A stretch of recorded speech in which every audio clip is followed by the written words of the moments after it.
Qui est le diable? Point d'interrogation, l'autre ou l'Occident? Pour vous présenter en quelques mots, vous êtes grand reporter de guerre, écrivain, ancien directeur adjoint de Paris Match et directeur de la rédaction d'Omerta. Dans votre dernier ouvrage, vous explorez principalement la notion de diabolisation dans les conflits contemporains. Ma première question concerne la notion même de diable. C'est une notion que chaque camp tend à utiliser pour qualifier l'autre. Pour vous, est-ce qu'il s'agit d'une construction discursive pour mobiliser l'opinion ou au contraire, cela reflète-t-il une réalité de terrain qui est ancrée dans les mentalités? Alors, très intéressant comme question parce que ça nous renvoie évidemment aux diverses interprétations de la figure diabolique culturellement dans les différents pays et qui font l'ensemble de l'humanité. Euh, pour moi, c'est je l'ai prise d'ailleurs en expliquant en préambule que dans le monde occidental, on était arrivé à un constat que faisait Nietzsche déjà à son époque, que Dieu est mort. Mais en revanche, quand on regarde le diable et quand on regarde les phénomènes on va dire, de diabolisation, eh bien, le diable, lui, il se porte très bien. Il est utilisé, on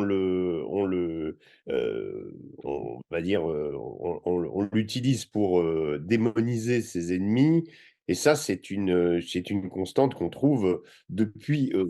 très longtemps. Depuis très longtemps,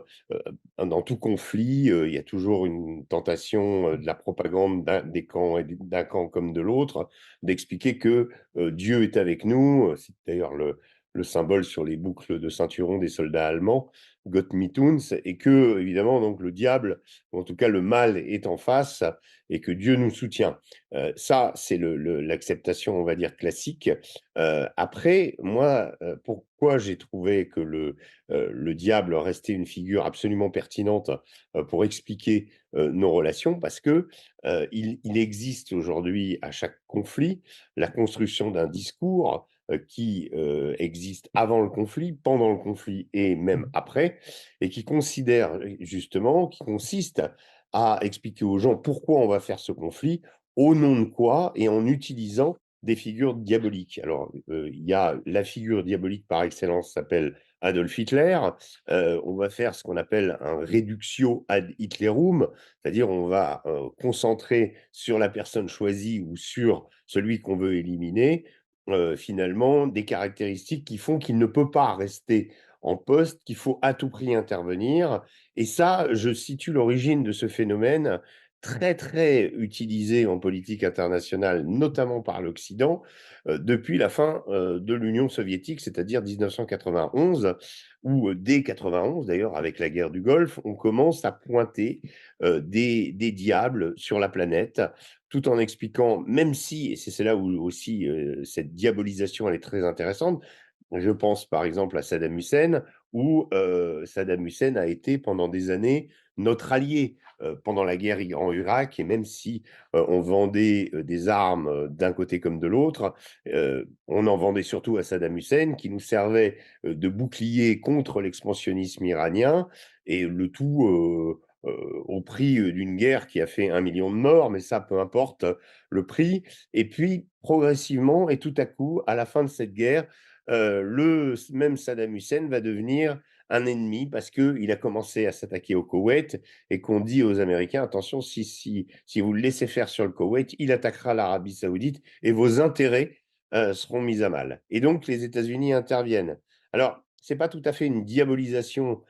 absolue dans un premier temps, puisqu'on laisse Saddam Hussein au pouvoir, mais on va imposer des zones d'exclusion aérienne, le 17e parallèle est utilisé, on va forcer l'économie iranienne à avoir du recours à de la contrebande, on va laisser d'ailleurs le Saddam Hussein en question se venger sur ceux qui soi-disant l'ont trahi pendant la guerre, c'est-à-dire les chiites et les Kurdes, sans véritablement intervenir. Et puis il va y avoir une deuxième phase qui va avoir lieu en 2003, où là, le président n'est plus celui de la guerre, de la première guerre du Golfe, mais c'est George Bush. Et là, tout à coup, on va décréter que ce diable doit disparaître, que c'est le nouvel Hitler qui va peut-être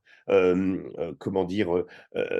attaquer l'Amérique, etc., etc. Le même processus est à l'œuvre pour Kadhafi, le même processus, avec des différences évidemment et des succès contrastés, est aussi à l'œuvre avec Bachar el-Assad. Souvenez-vous les mots de Laurent Fabius à propos de Bachar el-Assad. Il ne mérite pas d'être né, il ne mérite pas d'être sur Terre. Quand on utilise des termes comme ça, on est loin de la diplomatie, y compris de la diplomatie en temps de guerre. On est dans la condamnation absolue et l'exclusion au purgatoire ou aux enfers d'un individu. Donc on est vraiment dans un processus de diabolisation. Et ce qui est très intéressant, et c'est pour ça que j'ai écrit ce livre aussi, ce livre provient non pas d'une réflexion que j'aurais eue en France, mais de conversations que j'ai pu avoir au Mali, que j'ai pu avoir en Russie, que j'ai pu avoir au Moyen-Orient, avec des représentants, on va dire, de pays autres, de pays tiers, vis-à-vis sur leur vision de l'Occident et sur ce qu'ils pensent de nous. Et je me suis rendu compte, en quelques 30 ans de carrière de reporter, que d'une vision pas toujours positive, nous considérant comme des exploitants de leurs richesses ou des néocolonisateurs ou des gens ayant finalement peu de scrupules, notamment en particulier vis-à-vis de l'Afrique, nous sommes devenus une engeance toxique euh, contre laquelle il faut se prémunir et que nous représentons le diable pour eux. C'est-à-dire, nous avons désigné des diables, nous les avons vaincus, nous avons laissé, dans la plupart des cas, que ce soit en Libye ou en Irak, des pays en lambeaux ou avec du mal à se reconstituer. Eh bien, les gens qui ont vécu ça et les gens qui ont vécu toutes les promesses des Occidentaux qui ne sont jamais matérialisées, rendez-vous compte que ce soit la guerre du Golfe, la guerre de Libye ou la Syrie, tout ce qui a été entrepris par l'Occident pour amener la liberté et la paix dans ces pays et la prospérité s'est soldé par un océan de ruines. Donc face à ça, je m'interroge dans ce livre à travers des personnages pour essayer de comprendre si, in fine, c'est pas nous qui sommes devenus le diable. Si on aborde maintenant l'évolution du monde médiatique, on sait, hein, le paysage médiatique a beaucoup changé en profondeur avec l'émergence et des réseaux sociaux et l'omniprésence d'une communication qui est instantanée. Pour vous, Régis, comment ce phénomène amplifie-t-il la tendance à la diabolisation mutuelle? Et en tant que grand reporter, justement, est-ce que vous avez été témoin d'exemples concrets où la viralité des images et des discours ont exacerbé ce sentiment d'hostilité contre l'autre camp? Alors, oui, c'est manifeste. Alors, il y a deux aspects dans l'émergence du monde digital ou des médias alternatifs, on va dire, qu'il faut prendre en compte. Premier aspect, c'est la rapidité de diffusion. Donc, qui dit rapidité de diffusion, il dit rapidité aussi de diffusion de fausses informations Mmh. ou d'informations orientées qui vont tout à coup écraser l'attention, être, diffusé largement sur les réseaux et donc susciter une réaction d'indignation, une réaction émotionnelle. Ça, que la chose soit vraie, avérée ou qu'elle soit fausse ou qu'elle soit interprétable ou discutable. Et ça donne, un effet qui est, je dirais d'amplification, des phénomènes que je décrivais avant, c'est-à-dire que, on va venir apporter la preuve, souvent visuelle, que, par exemple, des représentants, du pays concerné, du pays qui, est dirigé par un dirigeant maléfique, comportent comme, le diable ou se comportent comme, des êtres, finalement, commettent des atrocités et cetera et cetera. Ça va être, vraiment l'utilisation de ces réseaux. Mais en même temps, il existe, grâce aux réseaux sociaux et grâce aux médias alternatifs, aussi, l'émergence ou la possibilité de faire passer une voix différente des médias officiels. Une voix qui va venir contester, parfois, jusqu'à remporter finalement l'adhésion, parfois arriver à faire qu'il y ait un consensus et qu'on se dise finalement on est allé trop loin, Alors, les exemples, c'est très difficile à mettre en place, parce que les exemples de manipulation, il y en a. Souvenez-vous, la mort des époux Ceausescu, souvenez-vous Timișoara, il y a quand même des cas comme ça, où les guerres ont été déclenchées, et ça remonte bien avant l'existence des réseaux sociaux, le déclenchement de la guerre du Vietnam avec les bombardements sur le Tonkin, qui ont donné prétexte, comme la guerre en Irak aussi, où les armes de destruction massive qui finalement s'avéreront être une fake news, eh bien, vont donner le prétexte pour intervenir. Donc là, il y a une sorte d'accélération qui va être faite, et le média va servir cette cause. Et ce que je reproche, moi, principalement dans les conflits contemporains, c'est il se passe toujours, et je l'ai vécu avec la Libye, je l'ai vécu avec la Syrie, je l'ai vécu quelque part aussi avec l'Irak, même si j'étais pas tout à fait, je suis arrivé après, j'étais aux États-Unis, correspondant aux États-Unis à partir de juillet 2003, donc juste après le début de la guerre en Irak. Mais ce qui était manifeste, c'était qu'on ne pouvait pas contester la parole dominante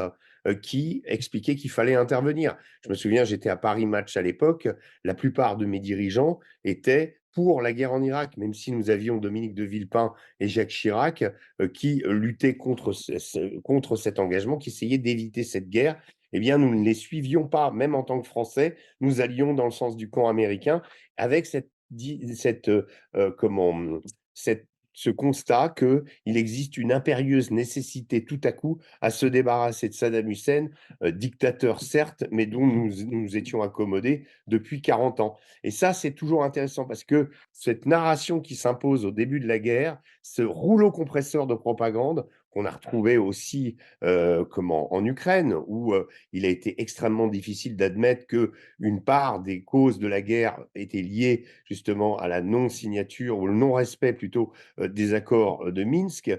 au fait que la guerre dans le Donbass avait démarré en 2014 et non pas en février 2022. Ça, au début de la guerre, on ne pouvait pas le dire. Aujourd'hui, quand on fait un peu d'analyse, on se rend compte finalement qu'une partie du problème vient de ça, vient des demandes d'adhésion de l'Ukraine à l'OTAN, et vient du fait qu'un certain nombre de dirigeants aient acquiescé, ou en tout cas encouragé ces demandes, jusqu'à rendre les choses du côté russe comme une sorte de réaction épidermique, même si Poutine n'est pas un saint, Poutine a des intérêts lui aussi, mais les torts sont au moins partagés dans cette guerre. Et donc là, se pose un vrai problème, c'est que ce couloir dans lequel on ne peut pas contester une forme de pensée officielle, et c'est vraiment un processus de démonisation, c'est-à-dire, quoi, vous osez avoir une idée ou exprimer une idée vous êtes forcément un agent de Moscou, un agent de Poutine. Ça a été absolument hallucinant ce qui s'est passé pendant cette guerre, justement pour revenir sur la Russie à proprement parler, où tout à coup on a perdu pied, on a commencé à éradiquer toute forme, même culturelle, d'expression russe ou d'expression de culture russe, où qu'elle se trouvait. Il y a des exemples absolument effarants de bêtises, notamment le British Museum of Art qui décide de débaptiser les danseuses russes de Degas, qui est mort en 1917, si mes souvenirs sont exacts, en les danseuses ukrainiennes. Donc donnant à ce tableau une appartenance ukrainienne à une époque où l'Ukraine n'existait pas. Donc on a été dans des moments je dirais, une sorte de spirale, un peu comme le macartisme qui a eu lieu aux États-Unis, où on voyait des communistes partout. Là, on voyait des agents de Moscou partout. Et le simple fait de dire attention, les accords de Minsk auraient dû respecter. D'ailleurs, Angela Merkel a reconnu elle-même que ces accords n'avaient pas été là pour être respectés, mais simplement pour gagner du temps, pour que l'armée ukrainienne se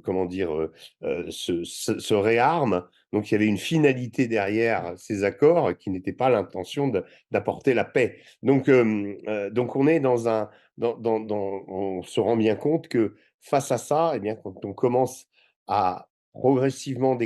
détricoter la plotte et voir un peu ce qu'il y avait derrière, eh bien, c'est pas du tout ce qu'on nous avait vendu au départ. Seulement, au départ, il est impossible, au prix de sa carrière, au prix d'être tué socialement, d'exprimer un point de vue différent. Voilà. Et c'est surtout ça parce que la diabolisation, justement, elle s'accompagne de ce phénomène, où on entend, que, toute la presse, réagissent à l'unisson et on n'a pas le droit de critiquer. Si on aborde le sujet maintenant de la propagande des groupes terroristes, que ce soit la propagande de Daesh ou même de certains extrémistes en Afrique même ou dans d'autres zones,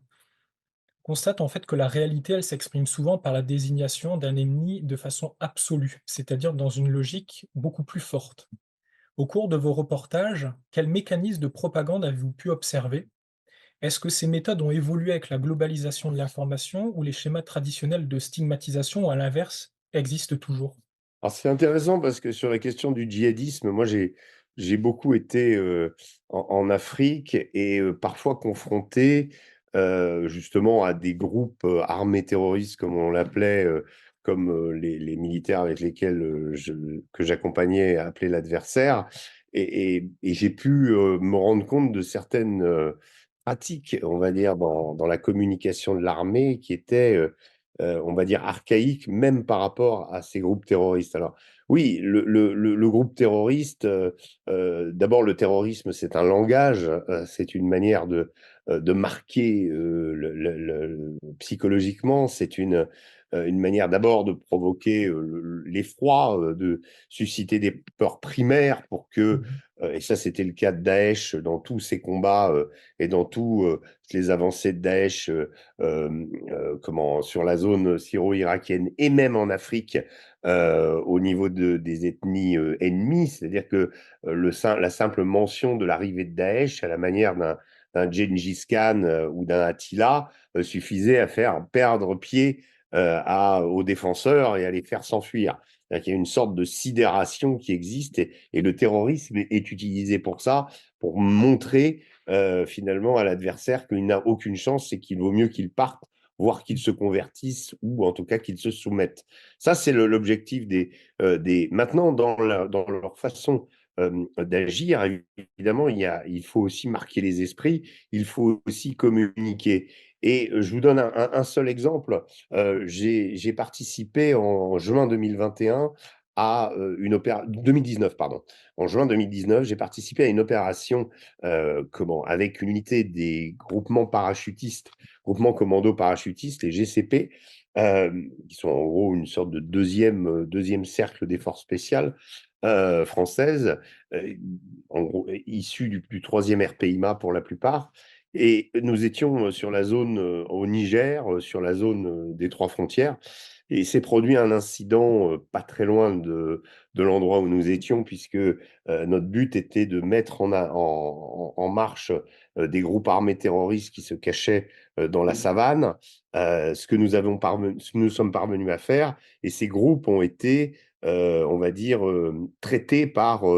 les Mirages qui, souvent c'était ce qui se passait, c'est-à-dire que les Mirages venant du Niger, balançaient des bombes, sur ces individus, pour la plupart en moto, dès qu'ils se rassemblaient et là, bon, c'était ce qui s'était passé et pour aller constater ce qui le faire ce qu'on appelle du battle damage assessment, c'est-à-dire regarder ce qui s'était passé et rendre compte,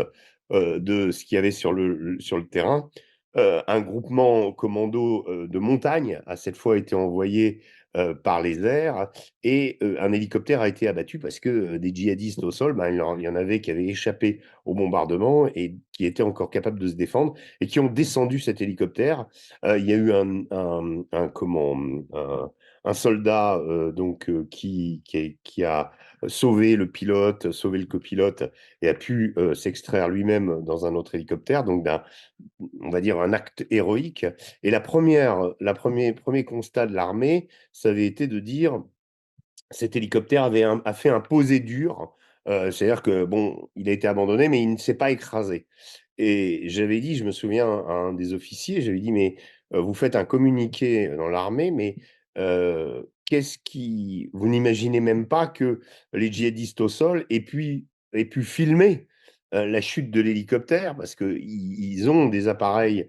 et ils filment, leurs exploits et donc dans ce cas-là, vous seriez complètement contredit par le fait que cet hélicoptère s'est en réalité crashé et je me souviens d'avoir, eu face à moi un officier qui se disait: «Ah ouais, il a pas tout à fait tort, mais qui pouvait pas dire que j'avais raison» et effectivement, aujourd'hui, dans cette guerre de la communication, l'impact que peut avoir une vidéo utilisée par un adversaire peut être totalement dévastateur. Il peut être même, contre-productif par rapport à ce que vous, même si vous avez gagné la bataille, vous pouvez vous retrouver dans une situation où on va dire que l'armée française s'est comportée de telle façon, que l'armée française tente de dissimuler ce qu'elle, voilà, n'ose pas et ne dit pas la vérité. Et donc, donc il faut être vraiment extrêmement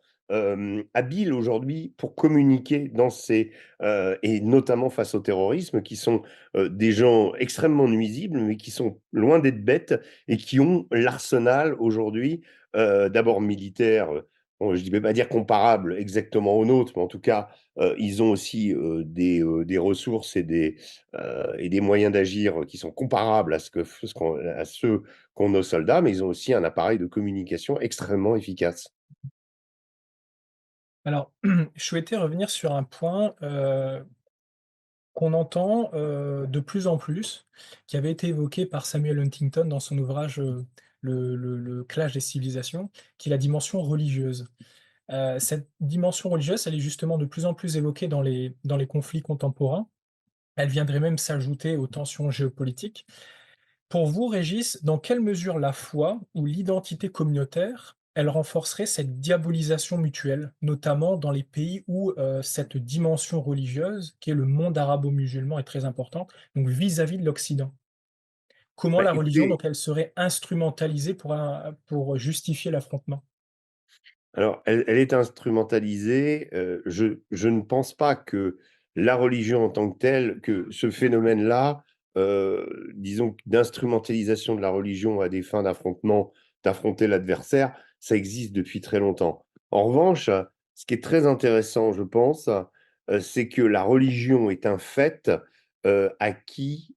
pour, une grande partie du globe, la dimension religieuse, qu'on soit chez les Russes, en Asie centrale, au Moyen-Orient ou en Afrique, elle est fondamentale. Mais aujourd'hui, elle est utilisée, et là, je rejoins un des principaux points développés dans mon livre. Elle est utilisée contre l'Occident. C'est-à-dire que l'Occident est vécu comme, propagateur de l'absence de religion, comme propagateur, l'irreligiosité, comme, vecteur d'une idéologie, on va dire, qui consacre, la mort de Dieu et qui, promeut, dans la société traditionnelle, des instruments de décomposition, qui sont, les droits LGBT, qui sont, le wokisme. Ces idéologies-là, accompagnées justement par l'absence de foi, fait que l'Occident est perçu comme,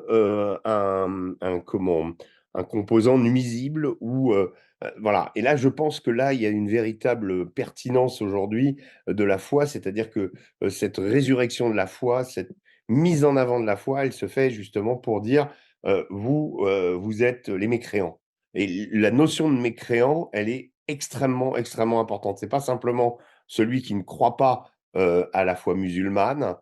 c'est pas le koufar simplement, mais c'est aussi celui qui est représentant d'une idéologie de décadence et une idéologie de destruction de la société traditionnelle. Voilà, c'est vraiment là où, il y a un affrontement qui se fait. Cet affrontement, il est idéologique, mais il peut être aussi se retrouver sur le terrain parce que nos armées sont censées représenter,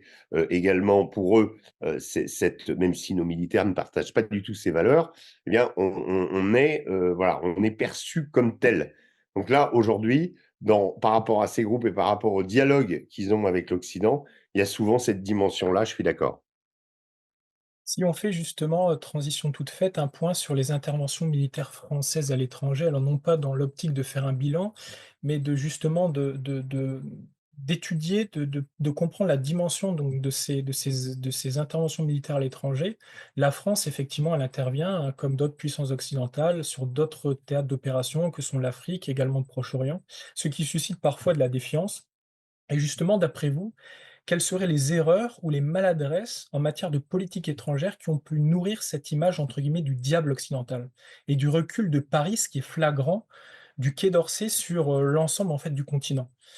Et deuxième élément, comment l'Occident pourrait-il, à l'inverse, renouer un dialogue moins diabolisant avec ces peuples concernés qui le jugent tel quel? Alors, je pense que ce qui s'est passé en Afrique et notamment, les 2 dernières interventions françaises qui ont été, Serval, sur la période 2013-2014 et Barkhane, 2014 jusqu'à, 2024, hem, que, d'abord, il y a eu, un aspect circonstanciel, c'est-à-dire que, pour moi, Serval n'existe pas s'il n'y a pas la guerre en Libye. La guerre en Libye est un accélérateur de la dégradation, de la situation sécuritaire sur la bande, sahélo-saharienne, et dans toute la région en général, puisque les arsenaux de Kadhafi, et ceux qui vont les utiliser, c'est-à-dire les colonnes de djihadistes, alliés aux rebelles libyens, résidus, du GIA algérien, de la guerre, des années 90, les Abu Zaid, les Mokhtar Belmokhtar et cetera. Tous ces éléments qui vont créer AQMI, et qui vont, on va dire,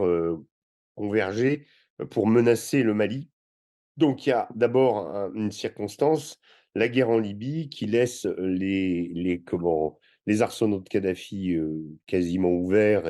et chacun, se sert. Les Touaregs également qui, étaient, très présents dans l'armée, de Kadhafi, dans l'armée libyenne et qui, une fois cette armée, on va dire,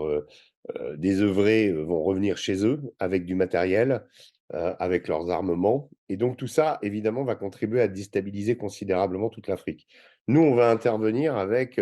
la gloire, on va dire, puisque, le discours de Tombouctou de François Hollande, le consacre justement le fait que la France intervient en Afrique pour préserver, l'unité du Mali et stabiliser la région et ensuite va se produire un problème qui va être que, l'opération qui va suivre, c'est-à-dire, qui va voir environ 5 000 de nos soldats, heu déplacés en Afrique, enfin, affectés à l'Afrique et chargés de surveiller, plusieurs millions de kilomètres carrés, de terre, eh bien, ces soldats vont s'attaquer, au problème numéro un de la sécurité, c'est-à-dire les groupes djihadistes, les GAT, qui sont présents là-bas, mais vont pas pouvoir s'attaquer aux problèmes, on va dire, inhérents à l'existence de ces nations et vont finalement, sous leur supervision, assister à la désagrégation de certains États, comme le Mali, le Burkina, à la fois de la situation sécuritaire, mais aussi, au niveau des services publics, au niveau de l'intervention, de l'État central et tout ça va faire que, ces États, vont se retrouver avec une somme de problèmes, heu, terrassés, minés intérieurement par les mouvements djihadistes, lesquels nous avons combattus, mais sans pouvoir éradiquer véritablement le mouvement en tuant leur chef, en sachant que souvent dans ces mouvements, un nouveau chef, ressurgit après et que finalement, on reste 8 ans, 9 ans, présents sur place et qu'on va petit à petit cristalliser l'ensemble des animosités qui se créent dans le pays en disant: «Ce sont les Français qui sont là, ce sont eux qui sont responsables» et c'est comme ça, à mon avis, au début. Ensuite, après, il y a tout un contexte,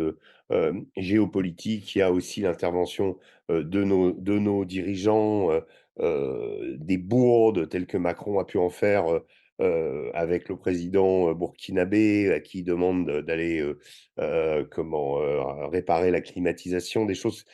des maladresses comme ça qui vont montrer que finalement la France prend les gens de haut, n'autorise pas ces pays à agir d'eux-mêmes, les maintient sous coupe et puis progressivement, évidemment, instrumentalisé par la Russie et d'autres puissances, un sentiment anti-français qui va grandir, grandir, jusqu'à ce que, littéralement, nous soyons chassés de ce continent. Voilà ce qui s'est passé à mon sens et voilà ce sur quoi n'avons pas su agir. Nous nous sommes un peu endormis sur nos lauriers. Nous avons continué à mener cette guerre asymétrique qui nous convenait parce que finalement l'esprit, de l'armée coloniale, on va dire les troupes de marine, cette idée de l'Afrique française, de la France-Afrique, perdurait quelque part. Et à côté de ça, on n'a pas été capable non plus de concevoir notre armée autrement que pour ces missions. Et aujourd'hui, on voit bien qu'on est à la peine, quand il s'agit d'affronter, des puissances, autrement, plus dangereuses et de se livrer à des guerres de haute intensité, telles que la guerre est en train telle que cette guerre qui est en train de se dérouler en Ukraine. Pour revenir plus directement sur votre ouvrage, donc qui est Lieu de diable, vous laissez entrevoir l'idée d'un certain manichéisme qui entraverait la résolution durable des conflits. Au regard de l'évolution du monde actuel et donc ce grand chamboulement géopolitique et historique que nous sommes en train de traverser, marqué par la multipolarisation du monde, l'essor des grandes puissances, notamment autour des BRICS,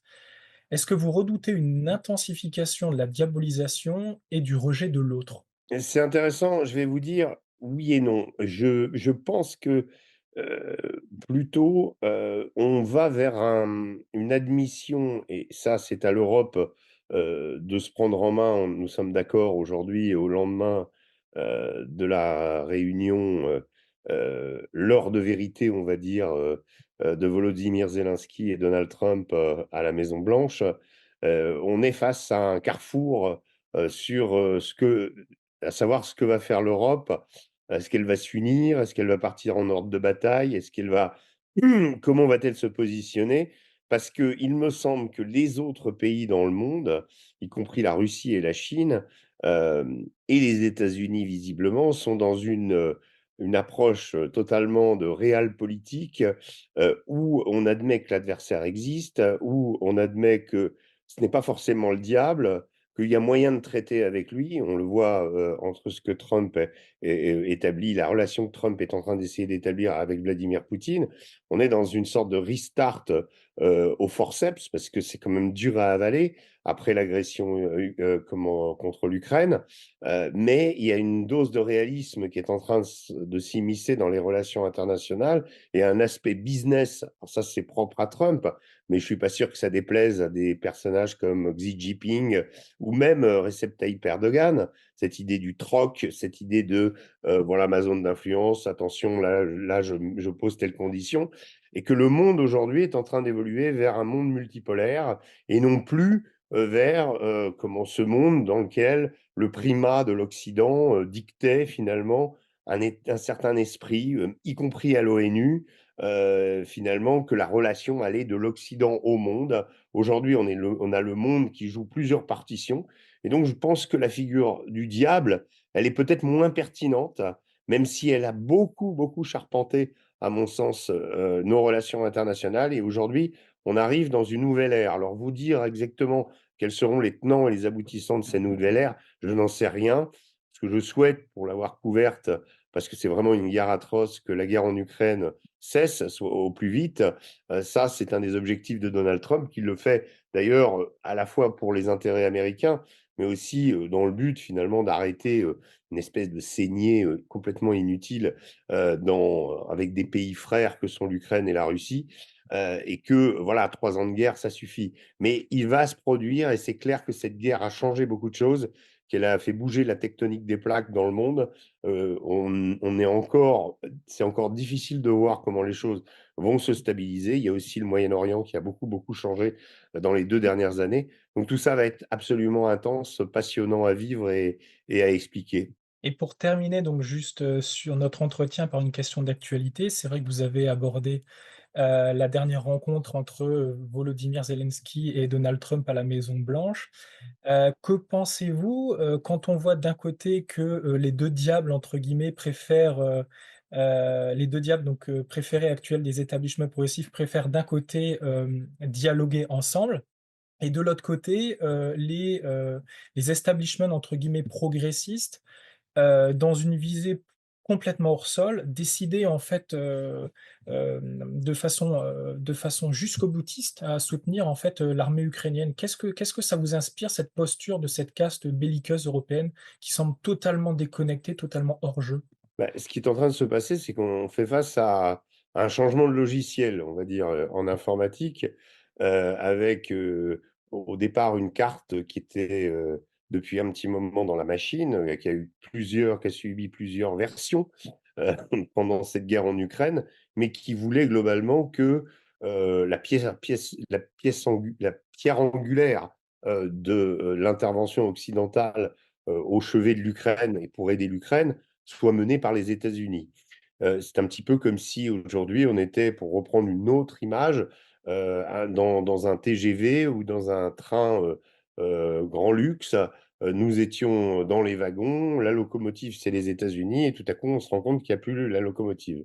Donc là qu'il a le choix, est-ce qu'il est de continuer avec le train ou de fabriquer une autre motrice qui sera moins puissante et donc face à la tâche que nous fixions en Ukraine, c'est-à-dire de repousser les Russes, de permettre aux Ukrainiens de reconquérir leurs frontières et à ce moment-là, finalement, de rétablir leur souveraineté. Est-ce que cette tâche, elle est aujourd'hui réaliste ou est-ce qu'il faut aujourd'hui obtenir un cessez-le-feu comme le souhaitent ceux qui conduisaient la locomotive hier? C'est-à-dire qu'on est un peu perdu et on le voit bien hier avec cette réunion qui se termine par des petites confidences d'Emmanuel Macron au Figaro. Vous savez, toujours ce petit jeu d'aller voir un média et de lui donner deux, trois choses, en expliquant que la France va proposer sa paix avec l'Angleterre. Et puis ce matin, c'est la douche froide. L'Angleterre dit non, non, on n'est pas du tout dans cette. Donc en fait, on se rend compte que la France et l'Angleterre ne sont pas d'accord.